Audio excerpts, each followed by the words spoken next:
Herzlich willkommen, schön, dass du wieder mit dabei bist, hier bei Johns MOBA. Heute wieder ein Lokomotiv-Review und zwar habe ich euch was richtig Schönes mitgebracht, nachdem wir die letzten Male ja schon etwas ältere Modelle immer hatten. Heute mal was ganz Aktuelles aus dem aktuellen Märklin-Katalog und zwar die 37897. Das ist ein Modell der Baureihe 50, eine Güterzuglokomotive aus der Epoche 3. Das Modell, und das ist jetzt einfach ein kurzer Hinweis der Transparenz wegen, habe ich direkt von der Firma Märklin. Ich habe es aber nicht geschenkt bekommen, ganz wichtig, und ich bekomme auch kein Geld für dieses Video von Märklin. Wäre ja noch schöner, oder? Sondern das ist einfach nur die Möglichkeit, die ich habe, hier euch diese Lokomotive hier zu zeigen. Und wenn ich sie behalten will, muss ich sie natürlich bezahlen. Das aber nur, dass ihr wisst, wo das Ganze herkommt. Es kommt also diesmal nicht von einem Händler, sondern direkt von Märklin. Wenn ihr jetzt in der Vergangenheit hier auf dem Kanal schon mit dabei wart und die Lokomotiven der 90er Jahre, Anfang der 2000er gesehen habt, die ich hier schon vorgestellt habe in den letzten Monaten, dann habt ihr öfter von mir gehört, ja, die Verpackung ist jetzt quasi wie heute. Und ich hatte jetzt tatsächlich ein paar Monate keine ganz neue Dampflokomotive von Märklin in der Hand. Und ich muss sagen, dass die Verpackungsweise hier sich doch nochmal unterscheidet. Und zwar im Positiven. Also ich zeige euch jetzt einfach mal, nachdem man hier dieses Pappding weggezogen hat, wie die hier verpackt ist. Also die ist so gut verpackt, der kann eigentlich überhaupt nichts mehr passieren. Denn wenn ich mir die hier raushole, dann seht ihr, dass alleine hier schon zwischen der Pappe und dem Blister ist nochmal Styropor. Das legen wir jetzt einmal zur Seite erstmal. Und dann habe ich hier die Lokomotive. Ich habe also hier einmal so diesen üblichen Plastikkasten, den man außenrum wegzieht. Soweit kannte ich das. Dann habe ich jetzt hier nochmal zusätzlich pro Seite einen weiteren Plastikschutz. Aber die legen wir jetzt auch noch an die Seite. Und wenn ich dann den Blister aufklappe, habe ich noch einen Plastikschutz. Und dann kommen hier noch so kleine Filzelemente, diese hier besonders vulnerable Teile der Lokomotive nochmal speziell schützen. Also zeige ich jetzt hier nochmal. Und so sehen die dann da vorne aus. Und dann kommt hier schon unsere Lokomotive raus. Und das ist, ich finde das bei den Dampflokomotiven immer nochmal ganz speziell. Einfach weil die so viele kleine Rädchen haben und was auch immer alles. Ist das immer nochmal ein zusätzlich cooler Moment, wenn man diese das erste Mal auspackt. Aber so von der Verpackung her muss ich tatsächlich sagen, das ist nochmal over the top, nochmal ein Stückchen oben drauf über das, was ich jetzt schon vorher immer als sehr, sehr sicher bezeichnet habe. Ja, ob man jetzt hier überall noch so Styropor-Elemente braucht aus Umweltschutzgründen, sei mal dahingestellt. Aber die Verpackung, die ist jetzt tatsächlich, dass da mechanisch was kaputt geht, das halte ich für fast ausgeschlossen, selbst wenn man die irgendwie durch die Gegend schmeißen würde. Genau, nicht vergessen, was noch mit dabei ist, ist hier eine zusätzliche Kupplung für vorne, die ist standardmäßig nicht mit dran. Und das übliche hier, die kleinen Kolben und die Schläuche. Dann haben wir hier in der Packung noch mehr.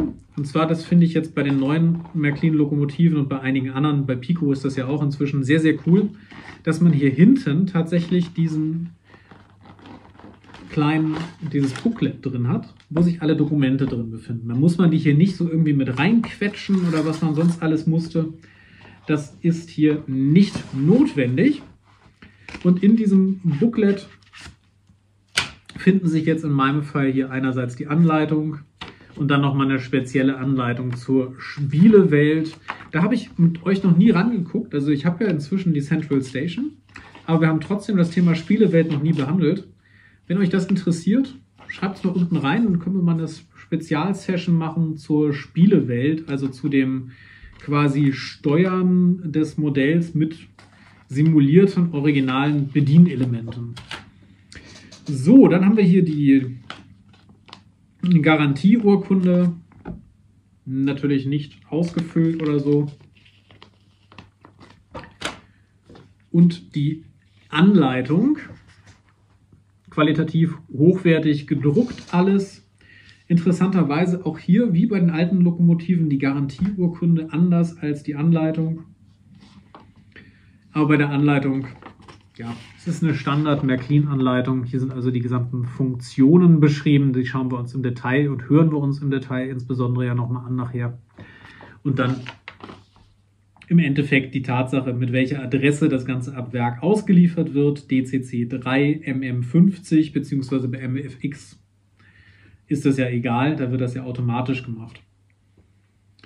Dann gibt es noch ein paar Sicherheitshinweise und dann gibt es nochmal eine Beschreibung der Standard-CV-Parameter, die findet ihr hier hinten. Das sind aber wirklich nur ganz, ganz wenige. Man kann allerdings alle Märklin-Lokomotiven im DCC-Modus auch deutlich umfangreicher programmieren. Aber das würde heute zu weit führen.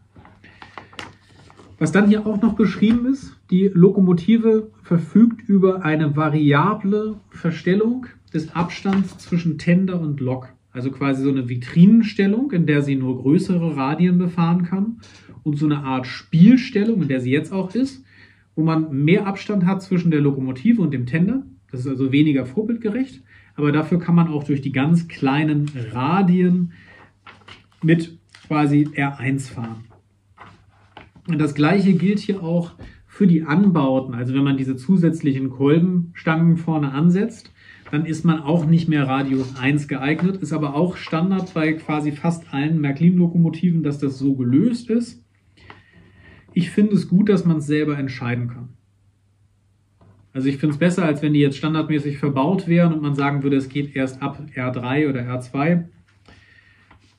Und dann gibt es hier nochmal eine weitere Beschreibung, wie man den Rauchsatz einbaut. Das finde ich auch interessant, dass der hier wieder nicht dabei ist. Also das ist so ein Punkt, den ich nicht verstehe. Was ich aber sehr positiv finde, ist, dass man tatsächlich die Lokomotive gar nicht mehr aufschrauben muss, sondern man kann einfach diesen Rauchsatz 7226, also quasi die entsprechende Säute-Dampfgeneratornummer, da von oben reinstecken und gut ist. Und dann funktioniert die. Das ist schon mal ziemlich cool. Aber es bleibt trotzdem natürlich so dieses gewisse Geschmäckle. Es ist eine Lokomotive mit einem UVP, hatte ich noch, glaube ich, gar nicht gesagt, von 469 €. Und 469 € ist im Marktvergleich jetzt nicht übermäßig teuer tatsächlich. Also es ist eine Riesenmenge Geld, dass wir uns da nicht falsch verstehen. Aber wenn ihr euch mal umschaut jetzt bei anderen Modellbahnherstellern, was die im Bereich H0 für eine Baureihe 50 oder eine vergleichbare Dampflokomotive nehmen, sind 469 € jetzt nicht irgendwie absolut aus der Welt, sondern das ist ein absoluter Durchschnittspreis. Nach dem, was ich gesehen habe, liegen die alle im Bereich zwischen, sagen wir, 399 und 599, je nach Ausprägung der Lokomotive. Allerdings ist die Tatsache, dass man dann trotzdem keinen Rauchsatz für, ich glaube, 7 oder 8 € Verkaufspreis hier mit einbaut, für mich nicht ganz nachvollziehbar. So, und dann kommen wir hier schon als nächstes, auch schön beschrieben, zum Öffnen der Lokomotive. Das ist hier jetzt, sage ich mal, für Dummies beschrieben. Das ist, glaube ich, auch gar nicht schlecht, dass man das so macht. Aber man hat hier quasi zum Lösen von 3 Schrauben 3 Bauschritte, in Anführungszeichen. Also Schritt 1, 2 und 3 beschreibt, wie man 3 Schrauben löst. Ja. Und dann natürlich das Übliche, wie man alles Mögliche ölt, wie man an den Decoder rankommt, den Tender öffnet. Das schauen wir uns alles nachher hier in Ruhe an. Aber ist hier alles im Detail beschrieben. Die Explosionszeichnung mit dabei, also die Anleitung, ja, so wie man sie braucht. Ist jetzt nichts irgendwie groß zum Vorbild beschrieben oder so. Aber wenn ihr darüber mehr wissen wollt, dann schaut einfach das Video 2, dann wisst ihr eigentlich alles, was man zur Baureihe 50 so in 45 Minuten erfahren kann. Und dann braucht ihr das noch nicht in der Anleitung. Genau, also so viel zu Packung und Anleitung. Kommen wir mal zu dem Modell selber. Das ist sagen wir schon ein gar nicht mal so kleines, leichtes Modell. Also vielleicht so als einziger Ausblick Richtung Historie. Die Baureihe 50 ist eine Einheitslokomotive, ursprünglich entwickelt von der Deutschen Reichsbahn oder für die Deutsche Reichsbahn in den 30er Jahren.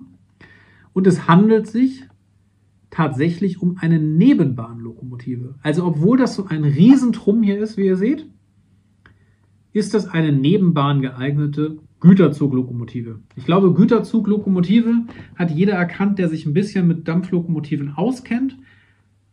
Wie kann man das erkennen? Relativ einfach. Man sieht, sie hat ganz, ganz viele kleine gekuppelte Achsen. Also die Räder sind vergleichsweise klein und es sind ganz, ganz viele dahinter. Das deutet bei einer Dampflokomotive, weil die ja kein Getriebe hat, die hat keine unterschiedlichen Gänge, wo man hochschalten kann oder so, schon mal darauf hin, kleine Räder heißt weniger erreichbare Höchstgeschwindigkeit. Weil ich eine Maximalzahl an Zylinderbewegungen habe bei einer Dampflokomotive, würde jetzt ein bisschen zu weit führen, aber diese Maximalzahl an Zylinderbewegungen gibt vor, wie viel Umdrehungen kann ich erreichen. Und je kleiner die Räder sind, desto weniger Strecke lege ich eben bei einer Umdrehung zurück, desto geringer ist dann auch meine Höchstgeschwindigkeit. Das heißt, Lokomotiven mit großen Rädern können im Bereich der Dampflokomotiven eine höhere Höchstgeschwindigkeit erreichen. Theoretisch. Hängt natürlich immer davon ab, was hängt man hinten dran am Zug. Aber theoretisch, je größer das Rad, desto höher die Höchstgeschwindigkeit, desto geringer aber auch die Zugleistung. Denn im Endeffekt habe ich ja auch nur eine gewisse Kraft, die ich hier pro Strecke einsetzen kann. Das heißt also, mit einer Zylinderbewegung habe ich eine gewisse Energie, eine gewisse Kraft, die ich freisetze in der Dampflokomotive. Und dann ist die Frage, auf wie viel Strecke verteile ich die. Und je mehr Strecke ich habe, auf die ich die verteile, desto weniger Kraft habe ich halt tatsächlich pro Zentimeter Bewegung. Und bei einem schweren Güterzug brauche ich eben mehr Kraft. Und deswegen habe ich hier kleinere Räder. Also das als kleiner Ausflug in die Technologie. Jetzt habt ihr es auf jeden Fall verstanden, woran ihr das erkennen könnt, was die Zielsetzung einer Lokomotive ist. Die Baureihe 50 hat darüber hinaus noch ein paar Baudetails, die schauen wir uns später an, die sie hervorheben, die sie interessant machen. Generell ist es eine sehr späte Baureihe der Dampflokomotiven, das heißt also, die ist quasi schon ausentwickelt. Deswegen sieht die auch so überaus voll an Details aus. Also das ist schon quasi so das, was eine Dampflokomotive eigentlich mal überhaupt erreichen konnte an Technologie. Da steckt schon alles Mögliche drin. Und hier in der Variante ist es jetzt von Märklin auch tatsächlich eine Baureihe 50, kurz vor Ende ihrer Betriebszeit. Also 1976 wurden die ausgemustert. Das soll hier Epoche 3 1967 darstellen. Insofern ist es also ein Modell, in gewisser Weise ein Must-Have, muss man tatsächlich sagen. Warum? Erfahrt ihr auch genauer in dem Historienvideo. Aber eine Baureihe 50 ist eigentlich für fast jeden was, weil es sich eben um eine wirklich oft gebaute und genutzte Lokomotive handelte. Also nur als kurzer Ausblick hier, die Bundesbahn hatte über 2500 von diesen Lokomotiven. Das heißt also, wenn ihr euch irgendwie mit eurer Modellbahnanlage im Bereich der Bundesbahn befindet und sagt, ihr hättet gerne mal eine Dampflokomotive, und ihr müsst euch für eine entscheiden, sollte es eine Baureihe 50 sein.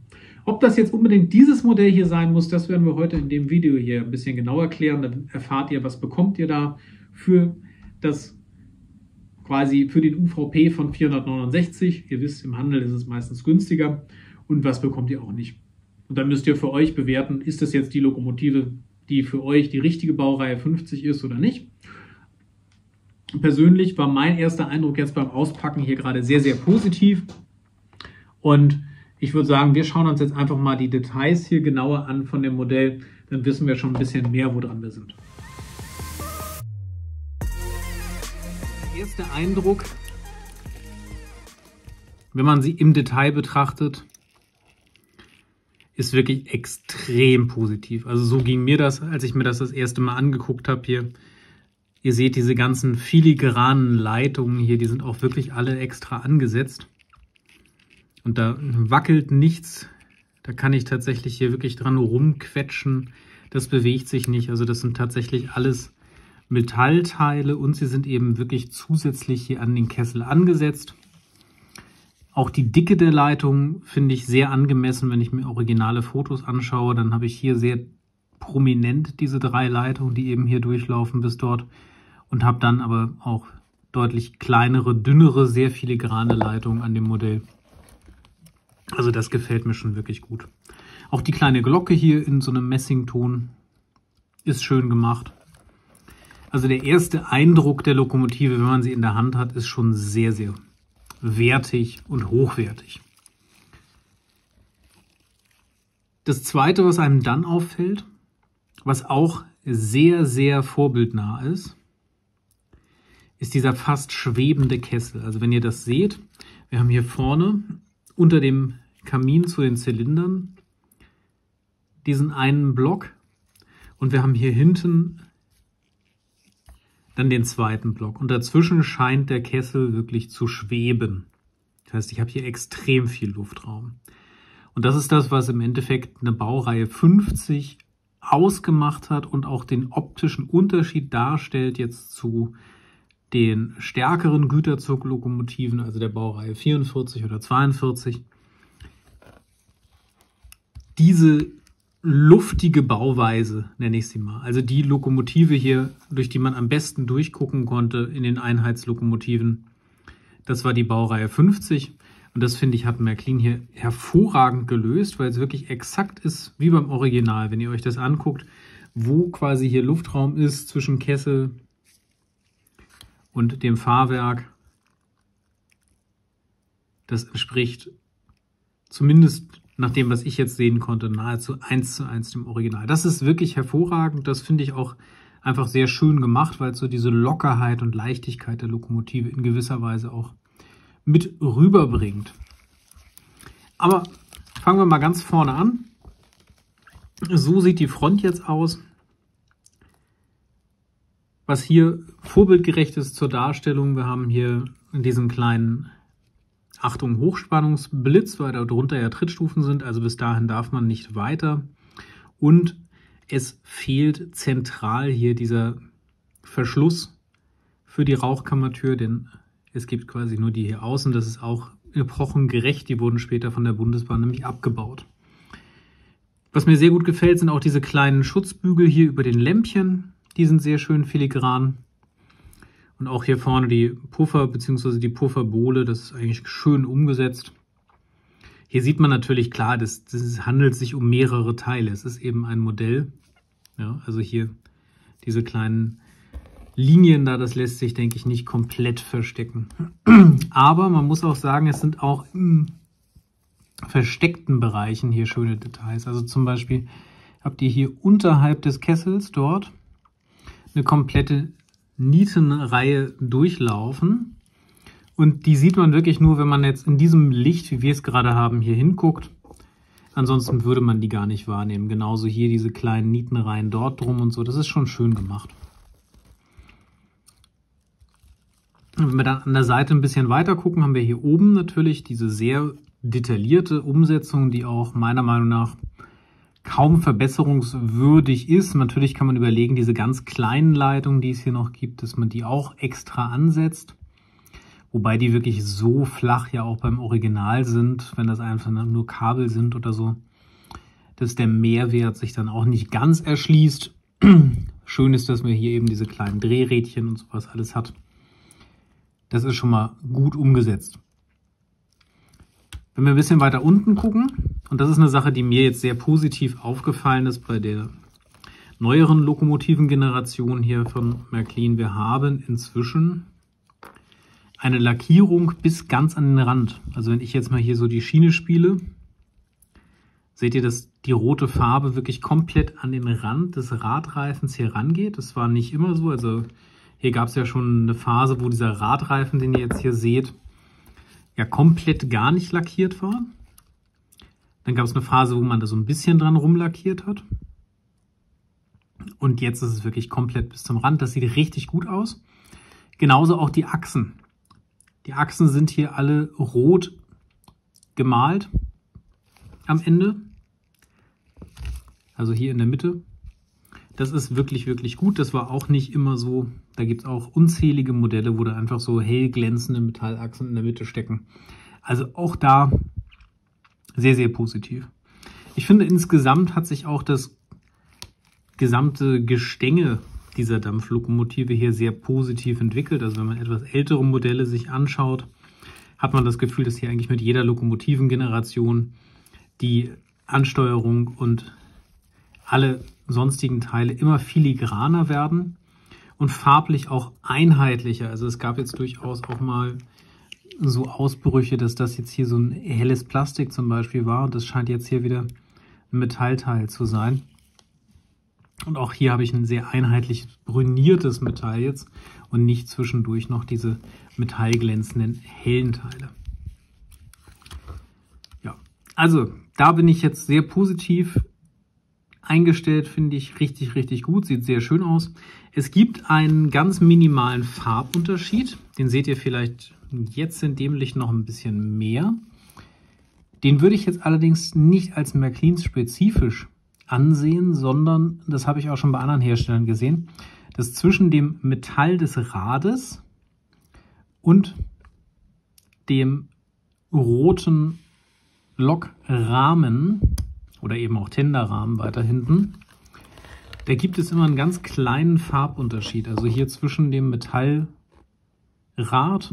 und dem lackierten Teil hier und hier gibt es einen Farbunterschied. Der ist wirklich gering bei diesem Modell, aber er ist immer noch sichtbar. Dann haben wir hier spezifisch für dieses Modell hier nochmal einen Indusi-Magnet auf beiden Seiten, deswegen ist hier auch linksseitig einer. Und wir haben einen aus meiner Sicht doch wirklich schön detaillierten Tender hier. Der zeichnet sich einerseits aus durch eine sehr feine Bedruckung. Ich hoffe, das kann man jetzt so ein bisschen sehen hier.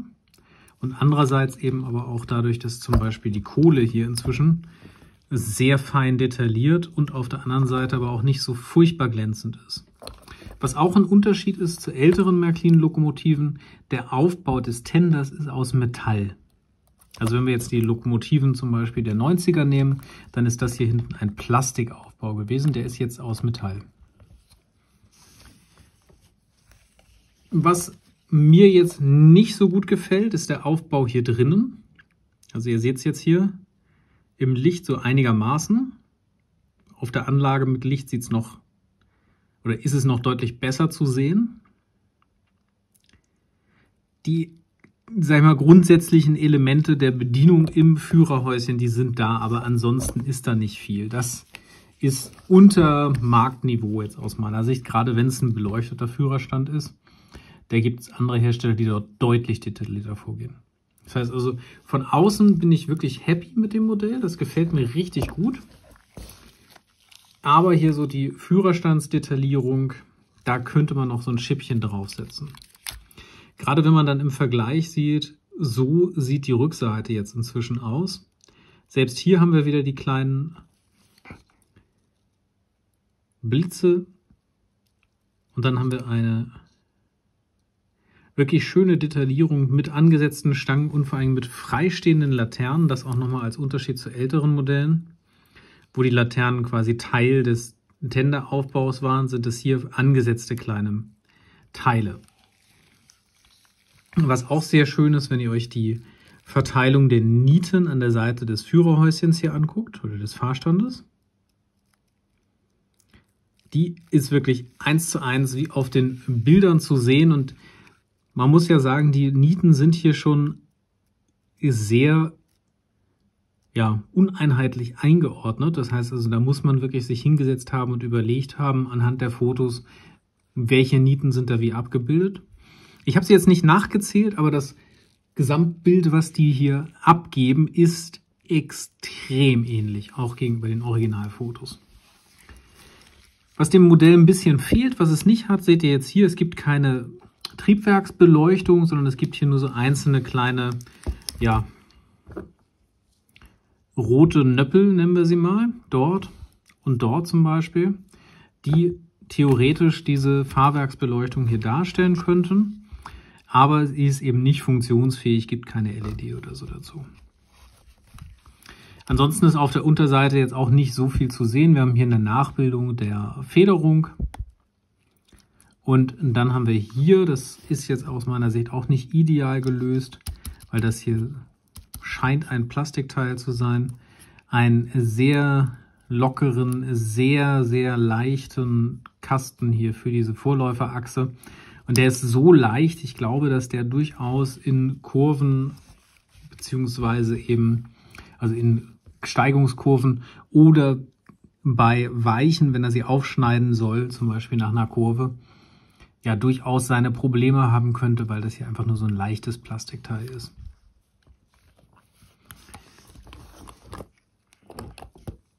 Heißt, wenn wir das Ganze mal zusammenfassen, was sehr, sehr positiv ist, ist einfach der Detaillierungsgrad in Summe für das Modell. Der ist wirklich auf einem Niveau, wo ich sage, naja, da gibt es jetzt nicht viel, was man noch hinzufügen kann im Außenbereich.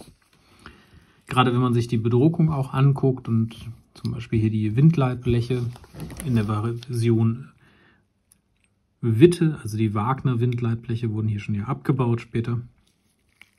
Also alles das von der Beurteilung her wirklich hervorragend. Was nicht perfekt ist, wo aus meiner Sicht Nacharbeit notwendig ist, ist definitiv hier in dem Innenleben des Führerhauses. Und es gibt einen zweiten Bereich, den ich jetzt nicht ideal gelöst finde. Und zwar kann man hier oben auf dem Modell eine Linie sehen. Das hängt sehr vom Lichteinfall ab. Also ich hoffe mal, dass ich das jetzt für euch hier einigermaßen hinbekomme. Aber ihr müsstet jetzt eine leichte Linie sehen, die hier vorne beginnt und sich jetzt hier über das gesamte Modell so durchführt. Ich versuche das jetzt mal so vom Licht her. Es gibt ganz viele Winkel, da sieht man das nicht. Also auch wenn das Ganze auf der Anlage steht, sieht man das nicht in jedem Winkel, aber in manchen Winkeln sieht man das plötzlich. Und zwar sind das die beiden Hälften quasi von dem ganzen Lokomotivaufbau ohne Details. Das heißt also, der Kessel, das Führerhäuschen, das ist quasi hier in der Mitte geteilt auf dieser Linie. Und das sieht man eben aus dem Zusammenbauprozess hier noch. Man fühlt es nicht, wenn man rüber fühlt oder so, aber in schlechten Winkeln kann man eben diese leichte Andeutung der Linie sehen. Und dann sieht das schon so aus, als hätte man hier quasi so einen Strich komplett auf der Lokomotive lang. Wenn wir die andere Seite nochmal betrachten, die Unterschiede sind marginal, also da gibt es jetzt kaum Dinge, die sich unterscheiden, außer was jetzt hier vorne vielleicht so die verschiedenen Elemente angeht. Aber auch das, schaut es euch einfach an. Ich finde es hervorragend umgesetzt und vor allen Dingen dadurch, dass wirklich alles aus Metall ist, hat es einen unglaublich hochwertigen Eindruck, den es vermittelt. Es ist sehr schwer. Es fühlt sich alles wertig an, auch wenn man den Tender hier anfühlt. Er fühlt sich kühl, metallisch an. Das ist also wirklich ein sehr, sehr schönes, angenehmes Modell aus meiner Sicht. Es gibt, ich habe es erwähnt, ein paar Dinge, die man in Zukunft besser machen sollte. Also gerade dieser Innenraumbereich hier, der hat es eigentlich verdient, mal eine richtige Auffrischung zu bekommen. Aber darüber hinaus kann man sagen, ist es von den Details her ein wirklich sehr, sehr schönes Modell geworden. So viel zu den Details. Ihr habt jetzt gesehen, sie ist wirklich filigran ausgeführt. Sie ist sehr vorbildnah ausgeführt. Es gibt 2, 3 kleine Punkte, die man besser machen könnte, denke ich. Das ist also, ich habe es jetzt oft genug erwähnt, das Thema Führerhaus, Innenleben und dann gegebenenfalls eben natürlich auch die Frage, wie detailliert gehe ich jetzt an gewisse Dinge hier in Summe ran bei so einer Lokomotive. Also habe ich eine Triebwerksbeleuchtung oder Fahrwerksbeleuchtung, ja oder nein zum Beispiel. Oder kann ich jetzt hier oben so einen leichten Schimmer so von einem Strich sehen. Ja, wenn euch sowas stört und ihr sagt, ihr wollt jetzt eine Lokomotive haben mit eben Triebwerksbeleuchtung, dann ist das nicht das richtige Modell für euch. Für alle anderen denke ich vom Detailgrad her, wow, ganz ehrlich, absolut, ja, top.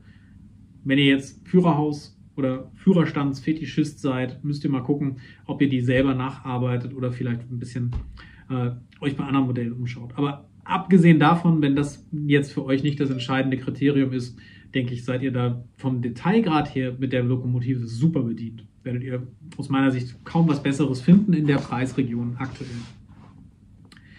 Die Frage ist dann natürlich auch, wie fährt sich dieses Modell denn eigentlich? Also das eine ist, dass es toll aussieht. Das andere ist, was macht es auf der Anlage? Und das schauen wir uns jetzt mal gemeinsam an.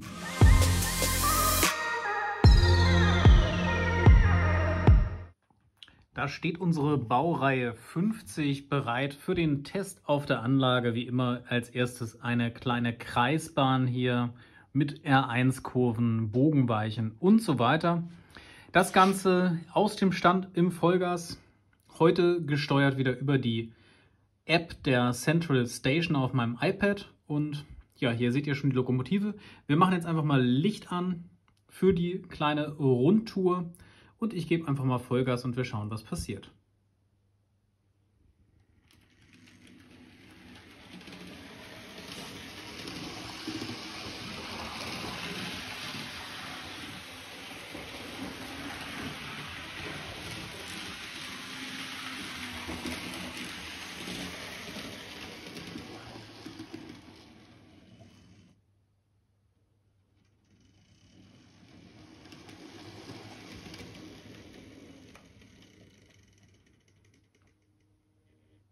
Ja, soweit, so unspektakulär war jetzt hier die Fahrt. Höchstgeschwindigkeit war aus meiner Sicht jetzt angemessen für eine Lokomotive, die im Original quasi nur 80 fährt. Und ja, die Beschleunigung und die Bremsung sind natürlich bei dieser Lokomotive jetzt extrem schnell gewesen. Gut für so kleine Anlagen wie meine, aber null vorbildgerecht. Die Lokomotive verfügt auch über Sound. Und deswegen machen wir jetzt einfach mal das gleiche nochmal mit Sound. Ich mache mal unser Fahrgeräusch hier an. Ihr hört jetzt dieses leichte Zischen. Und so geht es dann los. Ich gebe jetzt einfach mal wieder Vollgas.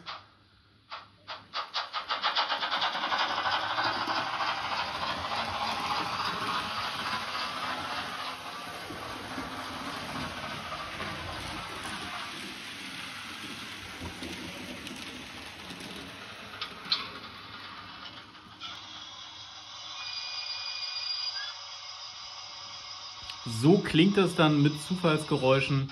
Ich fand, die Bremse hat jetzt sehr spät hier angesetzt. Gerade das wäre noch schöner gewesen, wenn die früher gekommen wäre. Und ich weiß nicht, ob euch das auch aufgefallen ist, aber ab einem gewissen Geschwindigkeitspunkt hört man auf der C-Gleisanlage wie bei mir einfach mehr das Lokgeräusch als die Sounds und Fahrgeräusche.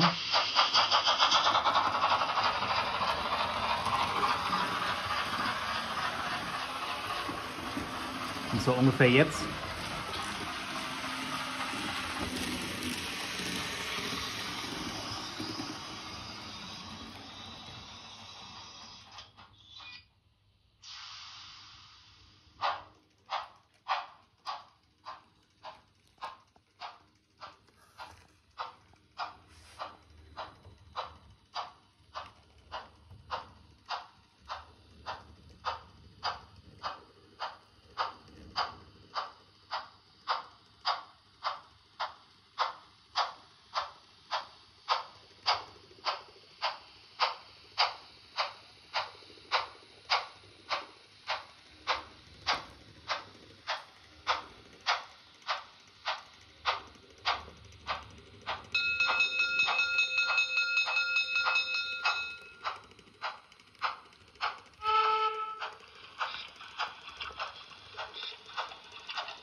Kommen wir einfach mal zum Thema Funktion der Lokomotive, dass ihr einen kleinen Einblick bekommt. Wie klingt sie so? Was kann sie alles? Und ich sage euch einfach immer, was ich mache und dann schalte ich euch das stückweise durch. Das einfachste ist die F0, das Spitzensignal. Da seht ihr es. Einfach die 3 Laternen. Ist von der Helligkeit her tatsächlich super. Das Licht ist immer noch sehr, sehr kaltweiß für mein persönliches Empfinden. Das könnte ein bisschen gelber sein, aber das ist wirklich eine Kleinigkeit jetzt in diesem Fall, weil es eben nicht so extrem leuchtet, wie zum Beispiel bei der Baureihe 74 oder so. Die F1 ist der Rauchgenerator, tja, der fehlt hier ja. Und dann hätten wir die F2 schon das Betriebsgeräusch.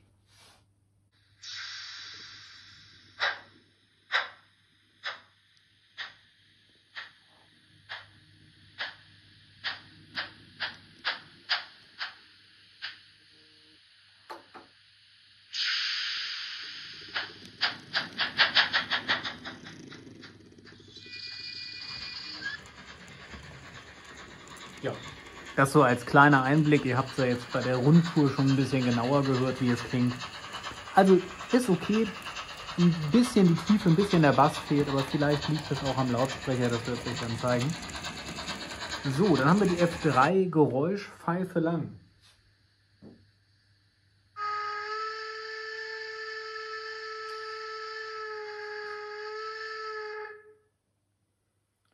Mit der F4 können wir jetzt die Anfahr- und Bremsverzögerung abschalten und haben dann auf der F5 die Möglichkeit, auch das Bremsenquietschen auszuschalten. Das ist wichtig für den MFX-Spielemodus quasi. Das brauchen wir hier natürlich nicht. Wir haben dann als Funktion F6 die Führerstandsbeleuchtung. Da seht ihr es jetzt, so sieht es aus. Und dann haben wir als F7 die Glocke.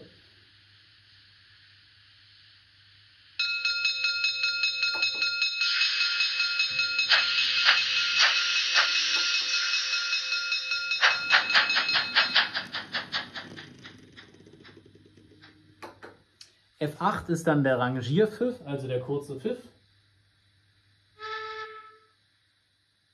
Nochmal. F9 ist die sogenannte Luftpumpe.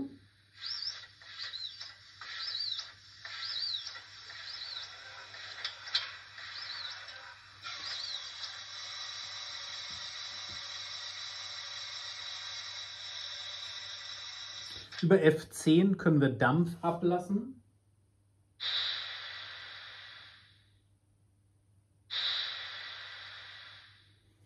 F11 Kohleschaufeln.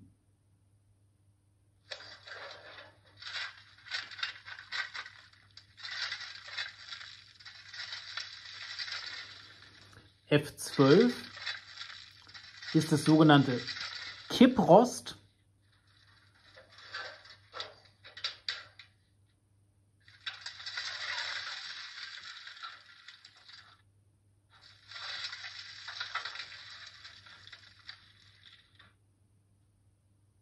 Dann haben wir als nächstes die sogenannte Wasserpumpe.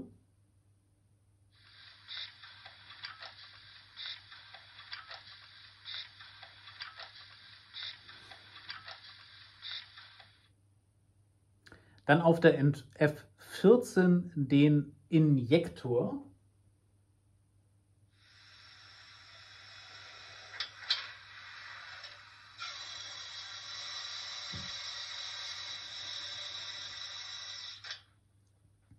Auf der F15 haben wir dann das Thema Bremsen, Quietschen an. Das bezieht sich dann wieder auf unseren Spielewelt-Decoder. Dann haben wir die F16, Kohle fassen.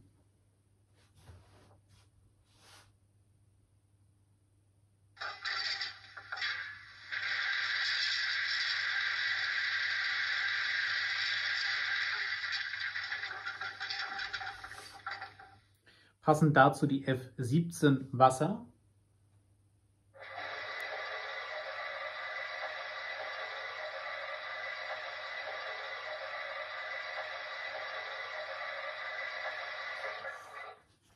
Dann gibt es die F18 Sand nachfüllen.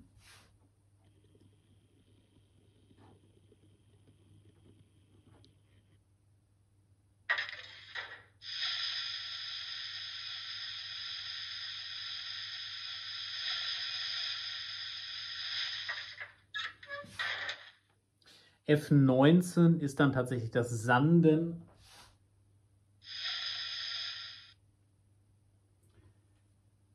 Und jetzt kommen wir ein bisschen zu dem Thema Rangieren. Das heißt also, wir haben auf der F20 haben wir das Rangierlicht Doppel-A. Und auf der F21 hätten wir dann die Alternative dazu. Da haben wir zusätzlich zu der Lichtfunktion auch noch eben die Einschränkung der Geschwindigkeit, also das Rangiergang und Rangierlicht Doppel-A. Dann haben wir auf der F22 die Lichtmaschine.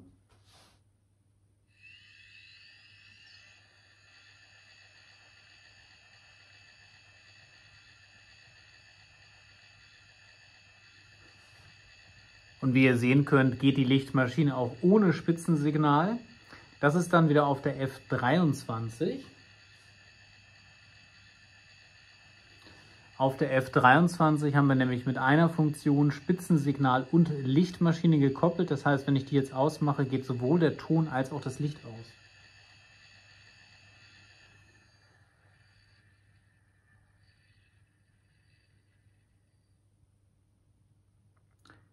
Dann haben wir die F24 Schienenstöße, das funktioniert natürlich nur während der Fahrt. Die F25, das sogenannte Sicherheitsventil.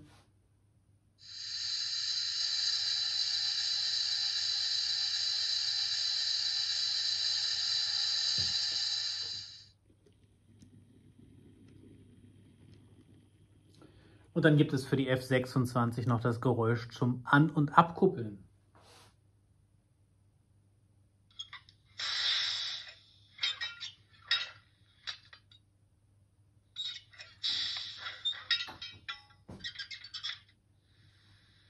Und das war's schon mit unseren Funktionen.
Da sind wir wieder zurück vom Fahrbetrieb. Und ja, also ich meine natürlich, die Erwartungshaltung bei einer nagelneuen Märklin-Lokomotive auf Märklin-Schienen ist, dass es funktioniert und dass sie gut fährt. Das ist halt, wenn man Marktführer ist, die Krux, die man mitbringt. Die Erwartungshaltung des Kunden ist halt, dass es funktioniert. Und ja, das tut sie. Ihr habt es gesehen, sie funktioniert hervorragend. Ich habe nichts gefunden, wo ich sage, das hat jetzt nicht funktioniert. Sie fährt super, sie bewegt sich wunderbar, sehr einheitlich, ganz ruhig. Sie hält die Geschwindigkeit hervorragend, wenn ich sie eingestellt habe. Also da gibt es überhaupt nichts dran auszusetzen. Aus meiner Sicht gibt es jetzt 2 Punkte, die euch in eurer Entscheidung für oder wider das Modell natürlich beeinflussen können. Das eine ist die Soundqualität. Ihr habt es jetzt in dem Video ein bisschen gehört. Ich finde sie okay. Sie ist absolut in Ordnung.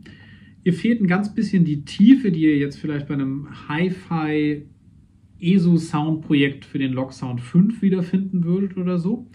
Auf der anderen Seite ist auch die Frage, höre ich das jetzt immer raus? Das müsst ihr für euch entscheiden. Ihr könnt euch ja auf der Homepage von Märklin auch diese Soundprojekte anhören.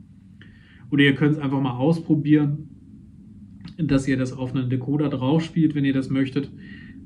Aus meiner Sicht alles gut. Ja, also es ist ein Sound deutlich, deutlich besser als bei älteren Modellen. Das ist wirklich ein Riesenschritt, muss man ganz klar sagen. Aber es ist halt nicht der Schwerpunkt von Märklin. Der Schwerpunkt von Märklin ist, ich habe eine super Lokomotive mit einem guten Sound, aber ich bin nicht der absolute Soundheld. Ja, das muss man ganz klar sagen.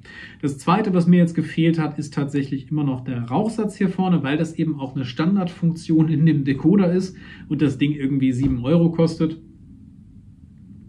Da denke ich mir, das kann man dann ja eigentlich damit reinstecken, dann hätte man schon ein gewisses Distinktionsmerkmal auch gegenüber anderen Anbietern, wenn man das quasi volle Paket von vornherein hat.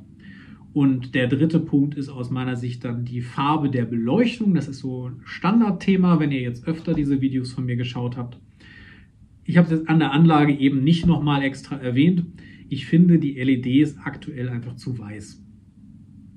Es gibt ältere Modelle, da fand ich sie zu gelb. Und jetzt finde ich sie einfach zu weiß. Also vielleicht habe ich Glück und dann geht es irgendwie in den nächsten Jahren weiter mit so der Mitte, mit einem wirklichen Warmweiß. Aber momentan finde ich sie einfach persönlich zu hell. Da es da aber eine total einfache Abhilfe gibt, und zwar nehmt ihr euch einfach einen Edding mit Farbe Orange oder ihr nehmt euch ein ganz bisschen Acryllackfarbe oder sowas und haucht einmal ein bisschen über die LEDs rüber, dass die nicht mehr ganz kalt weiß quasi rüberkommen. Und dann habt ihr die Lichtfarbe so, wie ihr wollt. Ist ein easy Hack, allerdings hätte ich es mir gewünscht, dass es ab Werk eben ein bisschen gelber ist, das Licht, und nicht ganz so weiß. Vielleicht, wenn man sowieso den Führerstand überarbeitet bei der nächsten Version, wäre das doch eine schöne Idee, dass man da eben auch ein bisschen, ja, sagen wir mal, realistischere Beleuchtungsfarbe wählt und nicht diese extrem hellweißen LEDs. Genau, also das sind so die Erkenntnisse jetzt von der Anlage. In Summe bin ich aber trotzdem immer noch überzeugt von dem Modell. Ja, also das ist, sag ich mal so, ein ganz bisschen Schatten und ganz, ganz viel Licht, wenn man das so fahren sieht, wenn man die Bewegung der Achsen sieht. Das macht einfach Spaß. Und insbesondere, dass das eben auch vom Detailgrad her inzwischen so ist, dass man dieses Fahrwerk gerne anschaut und nicht die ganze Zeit denkt, da müsste ich da und da noch was machen. Bin ich da wirklich echt angetan. Mehr angetan, als ich persönlich gedacht hätte, tatsächlich von dem Modell bisher. Und um jetzt uns ein vollständiges Bild mal zu machen, wir haben jetzt die Details gesehen, wir haben gesehen, wie fährt das Ganze, schauen wir doch einfach mal rein, was uns da erwartet. Und wir können hier zwei Sachen aufmachen, und zwar können wir hier einmal den Antrieb angucken und einmal ein bisschen die Technik hinten, und das werden wir jetzt einmal gemeinsam machen.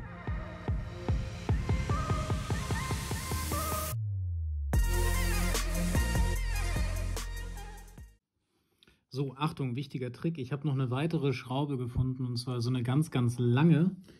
Die muss man auch rausnehmen, und dann funktioniert das genauso wie in der Anleitung beschrieben. Und dann können wir das mal hier so daneben legen. Ich nehme euch das mal so ein bisschen hier mit ins Bild wieder. Also wir haben hier oben den Kessel bzw. den Kessel und die Anbauten. Das ist Metall mit ein paar Plastikanbauten. Und was hier sehr, sehr cool ist, was wir jetzt nicht auseinandernehmen müssen, aber was man könnte, ist eben, dass die Fahrstandsbeleuchtung hier per Stecker geregelt ist. Wir haben dann hier vorne auch Metallansatzpunkte, wo man reinschraubt auf beiden Seiten. Dann haben wir den Motor hier, und hier vorne ist die Platine zur Steuerung des Rauchsatzes und wahrscheinlich auch noch für das Licht, so wie es aussieht. Genau, also hier sieht man auch die Kabel, die da nochmal rangehen für das Licht. Wir haben hier eine Schwungmasse, die ist eigentlich relativ klein, finde ich. Ja, und das war es eigentlich schon, was hier in dem Modell überhaupt verbaut ist. Wartungstechnisch bin ich jetzt positiv überrascht, denn ich kann hier tatsächlich das Getriebe, was nach unten geht, hier relativ einfach fetten. Ich könnte das natürlich jetzt auch durch die Schrauben, die hier noch verbaut sind, weiter auseinandernehmen, aber wir machen das ja immer nur so, wie es für die Wartung beschrieben ist. Ja, und zum Schließen stecke ich das einfach alles wieder zusammen. Das machen wir jetzt auch, bevor wir in den Tender reingucken, bauen wir die Lokomotive einfach mal wieder fertig zusammen. Also Lokomotive wieder zusammengesetzt, wenn man weiß, wie geht das Aufmachen und Zumachen hier innerhalb von wirklich wenigen Sekunden. Der Tender ist relativ einfach. Hier hat man diesen Plastik-Kohleaufsatz und dann habe ich hier den Metallkörper des Tenders. Sehe hier direkt den Decoder zum Tauschen. Das ist schön gemacht. Was jetzt wahrscheinlich wieder nur ein Märklin-Entwickler versteht, ist, warum habe ich jetzt hier Kreuzschlitzschrauben, wenn ich vorne an der Lokomotive überall normale Schrauben habe. Also macht es nicht Sinn, überall die gleiche Art Schrauben zu verwenden? Das ist die große Frage. Und jetzt haben wir hier im Endeffekt freie Bahn, können das Ganze abheben.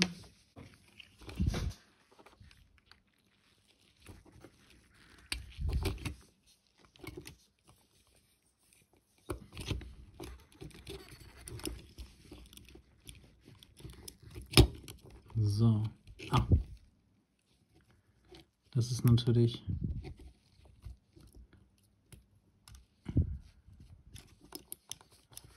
auch so mittelmäßig schlau gemacht hier hinten,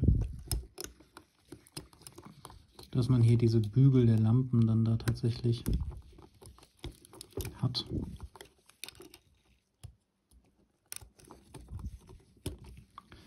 So. Und dann sehen wir hier unten, wenn wir den Tenderkasten abgenommen haben, sehen wir hier unten den Lautsprecher und darüber im Endeffekt auch eine sehr einfach aufgebaute Platine und hier die von mir angesprochene Kupplung, mit der ich den Abstand verkürzen kann. Wie ihr seht, könnte ich hier jetzt eben noch ein Stück rangehen und dann wäre der Abstand entsprechend kürzer um die paar Millimeter. Das brauche ich natürlich bei meiner kleinen Anlage hier nicht. Das wäre eher kontraproduktiv sogar. Und deswegen bauen wir das jetzt alles wieder zusammen. So, wieder zusammengebaut, das gute Stück. Und was kann man jetzt abschließend zu der Technik da drin sagen? Was mir positiv aufgefallen ist, und das ist ja im Gegensatz zum Thema Sound etwas, was Märklin jetzt vielleicht nicht in die Werbung reinschreibt, aber wofür Märklin bekannt ist, das ist die Wartungsfreundlichkeit. Und die ist bei diesem Modell jetzt aus meiner Sicht tatsächlich wieder mehr gegeben als zum Beispiel bei der Baureihe 38, die ich da hinten im Regal stehen habe, wo man an den Antrieb gar nicht rankommt. Also hier kann man zumindest das Getriebe an den entsprechenden Stellen ölen und so und hat auch noch die Chance quasi mit einer Wartung Dinge hier zu verändern und die Lebensdauer der Lokomotive zu erhöhen. Das finde ich sehr positiv. Die Technik an sich, wie sie aufgebaut ist, ist definitiv in den, sag ich mal, Top 10, Top 20% an dem, was ich bisher an Platinen gesehen habe.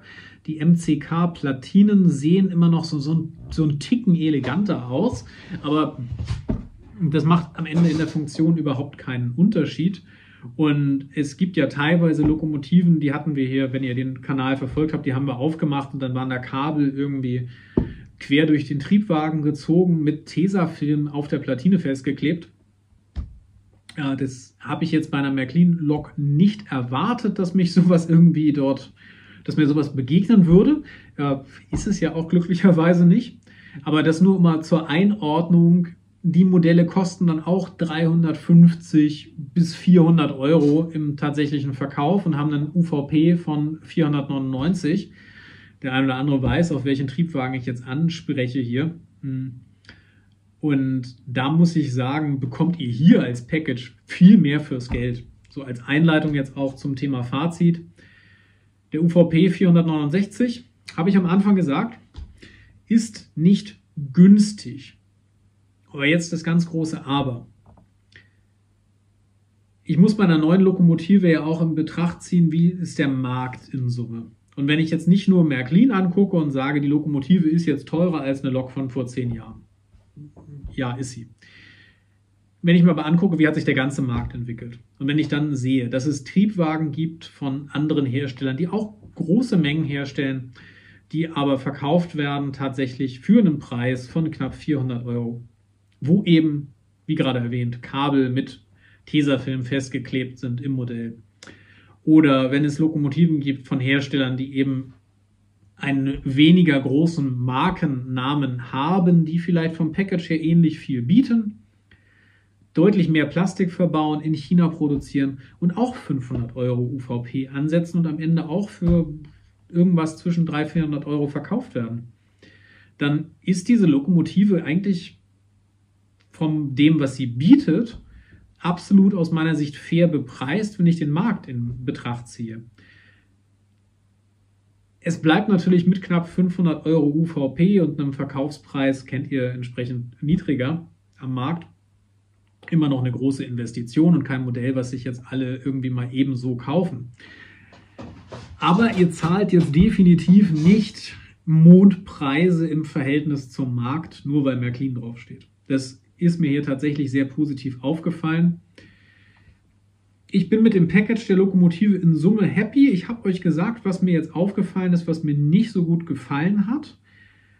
Wenn ich das jetzt ins Verhältnis setze, finde ich den Preis und die Leistung hier immer noch in Ordnung. Wenn man jetzt noch 2, 3 kleine Sachen hier dazu gepackt hätte, und zwar eine Triebwerksbeleuchtung, einen Rauchsatz und etwas gelbere LEDs, würde ich sagen, absolutes 100% Sahnemodell. So sage ich, es ist trotzdem ein Must-Have, vorausgesetzt, ihr wollt Dampflokomotiven auf eurer Anlage haben. Und dann gibt es aus meiner Sicht momentan bei Märklin 2 Must-Haves, und zwar ist das einerseits die Baureihe 24, die 36244, sofern sie denn lieferbar ist bei eurem Händler. Einfach weil das Modell ein super Preis-Leistungs-Verhältnis liefert. Und als zweite würde ich jetzt tatsächlich hier die 37897 ansetzen, einfach weil eine Baureihe 50 universal einsetzbar ist für alles. Die hat Personenzüge gezogen, die hat Güterzüge gezogen, sie ist Nebenbahn geeignet. Also wenn euch neben einem coolen Modell so ein bisschen die historische Nähe auch am Herzen liegt, dann würde ich euch auf jeden Fall empfehlen, dran zu bleiben und den zweiten Teil jetzt zu schauen, wo es um die Vorbildbaureihe 50 geht für dieses Modell hier. Aber dann habt ihr hier eben auch ein Modell, was definitiv auf eurer Anlage eine super Zuhause hat. So viel also jetzt von mir hier zu diesem wunderschönen Märklin-Modell, was mich tatsächlich mehr überzeugt hat, als ich am Anfang gedacht habe. Und ich hoffe, euch hat das Review hier auch gut gefallen. Ihr könnt euch jetzt gerne den zweiten Teil zum Thema Historia anschauen und ich bin richtig gespannt auf euer Feedback, was ihr zu diesem Modell hier sagt. Insofern, das war's für heute zum Modell. Jetzt geht's ab zur Historie und gerne bis zum nächsten Mal. Bleibt gesund, macht's gut.